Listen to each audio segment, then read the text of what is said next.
You've probably heard of the Headless Horseman, right? That terrifying figure on a black horse, a flaming pumpkin in his hand, chasing poor Ichabod Crane through the woods. It's one of America's oldest and most iconic ghost stories. But where did it actually come from? The story we all know, the legend of Sleepy Hollow, was written way back in 1820 by an author named Washington Irving. But Irving didn't just pull this entire spooky tale out of thin air. He was inspired by real ghost stories and folklore that were being whispered around the Hudson Valley in New York, a place already steeped in history and superstition. He basically took these local campfire stories and gave them a literary glow-up. So, who is the Headless Horseman? According to the legend, he's the ghost of a Hessian soldier. If you don't know, Hessians were German mercenaries hired by the British to fight against the Americans during the Revolutionary War.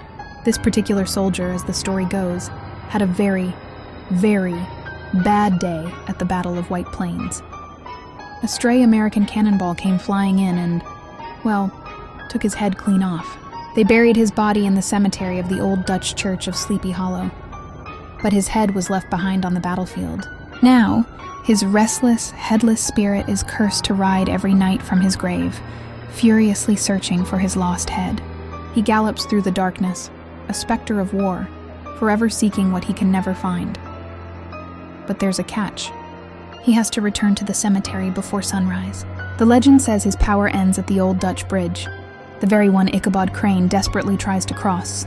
If you can make it over that bridge, you're safe. If not, well, you might just vanish like Ichabod did. What makes this legend so chilling and so enduring is how it's woven into real places. Washington Irving based the setting on actual locations you can still visit today. The old Dutch church, the Sleepy Hollow cemetery, they're real. You can walk through the very graveyard where the horseman is said to be buried. This blurring of lines between fiction and historical fact is what makes the Headless Horseman feel less like a story and more like a warning, a piece of haunted history that still gallops through the dark New York nights.